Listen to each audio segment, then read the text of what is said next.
struggling public school has its accreditation pulled, a first for Colorado. You intend to reward their misbehavior. Their misbehavior does not deserve to be rewarded. Looking at where COVID-19 rates are highest and lowest in our state, some of our smallest counties are at both ends of the spectrum. Knowing how much a medical procedure will cost before you go, some Coloradans have pieced together a one-stop shop to compare costs. Second-year students stepping foot on campus for the first time. It's a very specific way the pandemic has made life weird. And a vehicle designed for Colorado adventures just as soon as you drop somebody off. That's next. A school district fighting to turn things around is losing its state accreditation. That has never happened before in Colorado. Certainly sends a signal to other districts headed down that same road. Our Nelson Garcia takes us to Commerce City, where Adams 14 Schools is getting one more chance. The Adams 14 School District had been doing things wrong for so long. The Colorado Department of Education forced the district to have a private company called MGT come in and run the schools for more than 6,000 students in Commerce City, as described by Katie Anthus, Colorado's Commissioner of Education. This continues to be a difficult chapter in what has been over a decade-long effort to improve the quality of education in the district. But in August, State Board of Education Vice Chairman Steve Durham says things changed. The Adams 14 board and superintendent unilaterally locked out the contractor, prompting action to take away the state's accreditation of Adams 14, meaning more drastic measures may come, including dissolving the district or forcing it to merge with someone else. They should suffer penalties for what they did earlier, and we should not restore their ability to mismanage the district as they've done for the previous 10 years. Day-to-day operations, however, remain intact for students and families, and Adams 14 can get its accreditation back on October 7th if it makes a new agreement with MGT. So I'm hopeful that we're now in a place that we can get to that agreement on Thursday and we can continue the work that we've already started. Eric Parrish is Executive Vice President of MGT and says since they've taken over in 2018, graduation rates have gone up, dropout rates have decreased, and Adams 14 has done a better job dealing with English language learners. I think what we do is bring in a team of experts that have proven themselves in this type of a situation. We never want to get to this step of accreditation being removed. But given how students continue to be impacted, that is where we are today. Still trying to turn things around in a district that has struggled for too long. For Next, I'm Nelson Garcia. Adams 14 sent a written statement to the board outlining concerns about payments to MGT, which is why it started pushing them out. The district did not respond to our request for comment. COVID-19 cases, hospitalizations, and the positivity rate seem to be stalling out a bit, just down from the peak of our fourth wave of the virus that started in July. Take a quick look at where vaccinations stand first off. More than 59% of our state's population has completed the vaccination process. That's closing in on 3.5 million people. Another 312,000 people have one of their 2 doses. The counties in Colorado with the highest case rates of COVID-19 right now are mostly in the southwestern part of the state. Dolores, Mineral, Rio Grande, Alamosa, and Conejos County all have 1-week cumulative incidence rates over 500 cases per 100,000 people. Dolores and Mineral have the highest rates in the state right now, each over 900 cases per 100,000 people. Got to remember, all but Alamosa are very sparsely populated counties. You take Mineral County, population 824 people, we're talking like 7 cases. The counties with the lowest case rates, also among Colorado's least populated, Phillips, Lake, and Hinsdale counties. Hinsdale has a 1-week incidence rate of 0. For some perspective, from Colorado's second largest county by population, Denver had 132 cases per 100,000 people last week. Look at our most recent COVID-19 hospitalization numbers shows a slight tick up in recent days, though still down slightly from where we were last month. 864 patients are currently being treated for COVID in Colorado's hospitals. It's up 35 people from the day before, but down 20 from this time last week. Being able to compare prices for a medical procedure, that can sometimes be a luxury because quite often in an emergency situation, there's no time to shop around. And trust me, we would need quite a bit of time to do that price shopping. So new federal rules say that hospitals have to post their prices online. Our Steve Steger talked to some Coloradans who are in college trying to make that process easier for everyone. That the cost varies so much, even though it's, it seems like a commodified service that they're providing. Earlier this year, the federal government started requiring hospitals to post their out-of-pocket prices for procedures so people could essentially shop around, which Katie Salmon learned is not an easy task. I had a member of my immediate family need a medical procedure that wasn't going to be covered by our insurance plan. It involved calling individuals' hospitals' billings departments, and trying to get individual price estimates, which is really a big hassle. Katie, who graduated from Palmer Ridge High School with her friend Josh Naka, wanted to make it easier, so they created this website called Price Medic. Price Medic is a tool for Americans to price shop their healthcare and get an idea of what the cost of their procedure or service will be. The college students are beta testing it now in their home state of Colorado. You're able to just compare the price from hospital to hospital. The website aggregates the cost of services if you don't have insurance, like, say, a colonoscopy, which you'd unfortunately learned is billed as a diagnostic exam of the large intestine using endoscope. You could get that for $1,500 if you paid in cash at Denver Health. According to its website, University Hospital charges double for its cash price for the same exam. That's a big difference. But again, remember, that doesn't take your insurance into account. Both Josh and Katie hope their site will be able to include that in the future because they agree this stuff is confusing. They're pretty difficult since there's a lot of medical jargon. And then to match that up with a price and do that for every single hospital in your area to get enough data to compare and make an informed decision for yourself. Now, next year, the Center for Medicare and Medicaid Services will require some private insurers to make those negotiated rates they have with their in-network providers available to everyone. Those two hope that that will improve their database with all that extra data.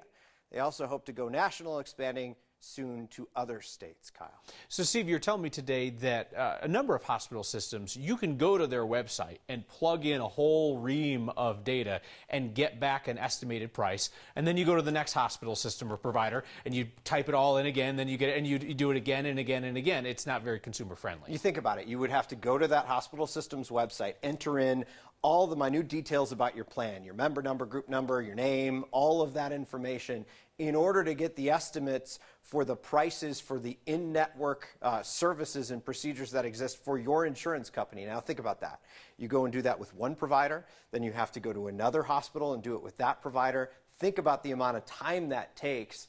When you need something desperately, it would take an awful lot of time. They're hoping that this will sort that out, but really a lot of these insurance companies and medical providers would kind of like to keep that secret. In fact, a lot of hospitals and insurance companies got together and tried to sue the federal government to stop that release that's set for next year. You certainly see it in other industries, plenty, where companies make it very easy to price shop because they think that they're going to be the lowest price. So they want to make that easy. I'm not certain that I'm ready to sign up for a discount colonoscopy at this point. That sounds like a pain in, but you know, but having the number would be good. Yeah. You know, having the number would be good. All right, thank you, Steve. I just want to pass along my personal appreciation for what you all did for the Baby Foundation through last week's Word of Thanks micro-giving campaign. That's an all-volunteer nonprofit up in northern Colorado that helps families with really sick kids so they can pay their unmet medical expenses, the stuff that's left over after insurance. And together you raised $21,000 in a week that's going to go to support families whose focus can then be on their children's serious medical issues and not stressing out over their bills. Since last June, through a mountain of your $5 donations and some larger ones too, you have raised $4.7 million as Next Community for Colorado's nonprofits. So I'll be back with our next idea on Wednesday. In my head, my mindset was pretty much, you're still in high school. Like you're just taking college classes as a senior. They're second-year students arriving on campus for the very first time because of the pandemic. They're making physical and mental adjustments. And taking over a bookstore criticized for its response to the Black Lives Matter movement, a CEO finds some inspiration in where he went for books when he was growing up in Denver. That's next.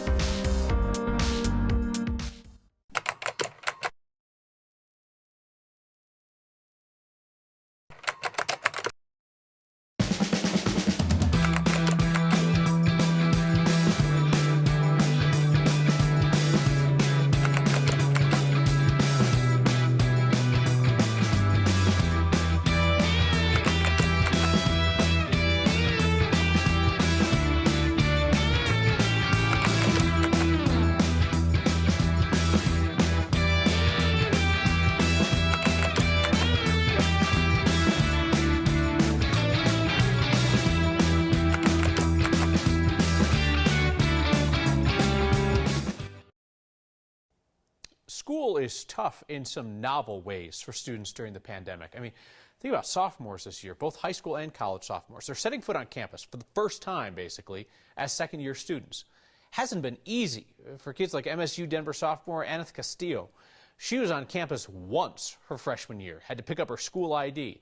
Other than that, all the usual stuff, meeting classmates, making friends, studying classes, happened online.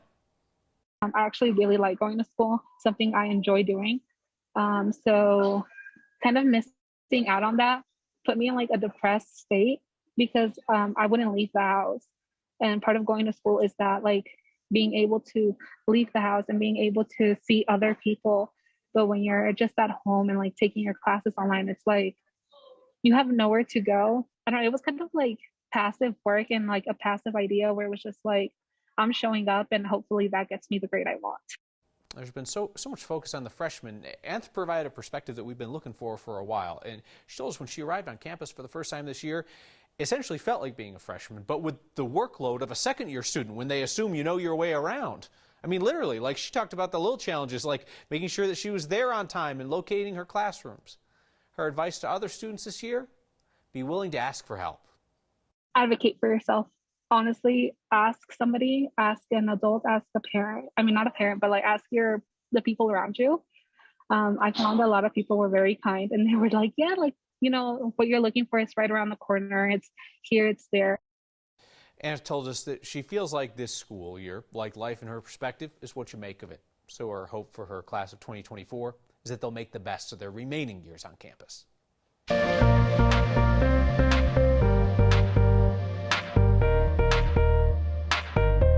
Not too shabby for October in Colorado. Blue skies, beautiful leaves changing in the foreground, and temperatures in the 80s. Yeah, that's about 10 degrees above average, and we'll see these warm readings again tomorrow. Temperatures are going to remain above average here and at the airport over the next few days. High pressure centered over the area, storm track to the north. There'll be a few high and mid-level clouds coming in. Not much chance for showers here along the Front Range. Southern mountains and the Four Corners area have the best shot at seeing any moisture tonight and tomorrow. Speaking of tonight in Denver, fair skies and 48. Tomorrow, sunny and 82. Temperatures continue above average through the extended period. We'll come close to 80 on Wednesday. Temperatures dip a bit Thursday and Friday, and then a stronger front brings mountain showers Saturday and a few rain showers to Denver Sunday and Monday with cooler highs in the 60s. The most Colorado thing we saw today is a vehicle outfitted to go from the memorial service to the mountains. Tommy lives in Rifle and sees this hearse around town all the time. A hearse with a roof rack for a kayak on top. Hopefully it's mortuary first, kayaking second, not the other way around. Send us the most Colorado things you see. Snap a picture like Tommy did, email it to next@9news.com, or get our attention on Twitter with the hashtag #HeyNext.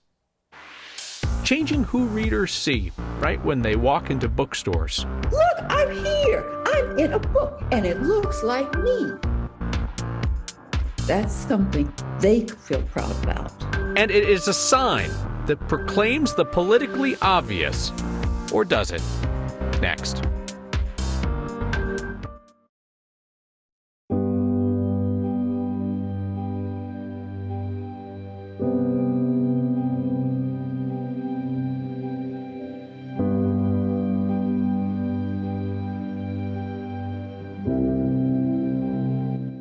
Take that view of the Esplanade outside East High School and turn it in the other direction. You'll see a tattered cover bookstore.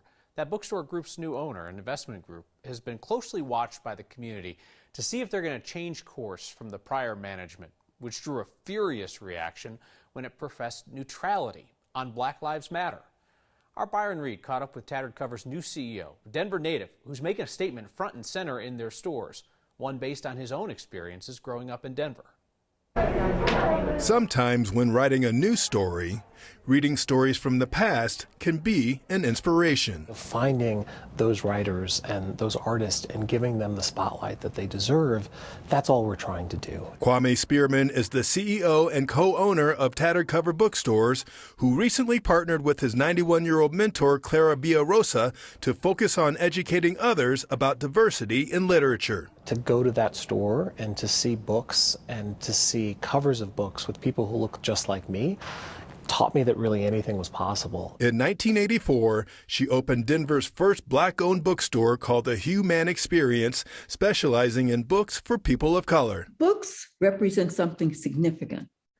And if you never see yourself in a book, you may not think you're important enough to be in a book. The store eventually closed after 16 years, but her idea of bringing Black literature to readers was recently resurrected by Spearman.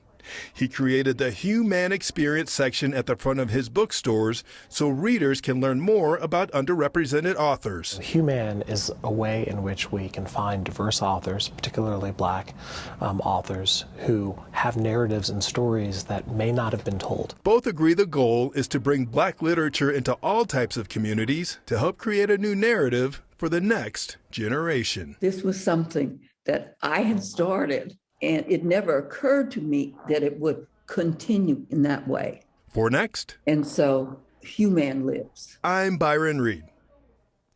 Coming up here, it's a sign, a political statement, in fact, one that'll have you laughing no matter your politics. That and your feedback next.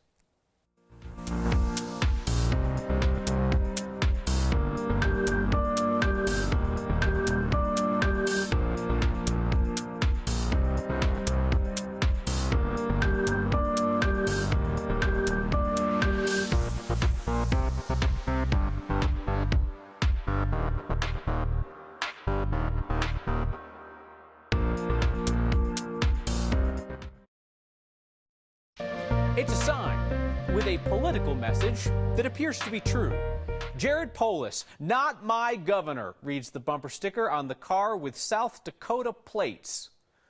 I guess you're correct, fair driver. Your governor in the state of South Dakota is Kristi Noem. Now, some of you may be thinking, I bet this driver is actually a Colorado resident, somebody who moved here from South Dakota but didn't change their plates to save money. I don't think that's true.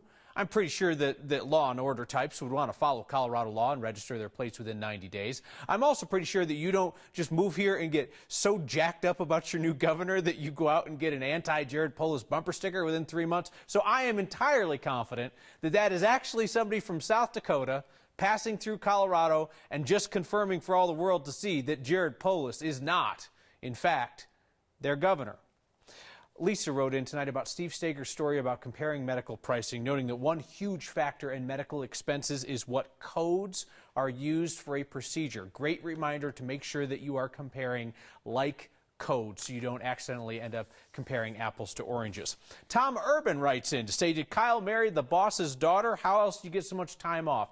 She's lovely, but no, I am a believer in taking your allotted days off. They're good for you and your family. And with a 3- and 1-year-old, I'll take any day with them that I can get. Chris Krantz says he likes the jacket, but his wife doesn't like the shirt underneath. I'm not a Chippendales dancer, I'm a news anchor.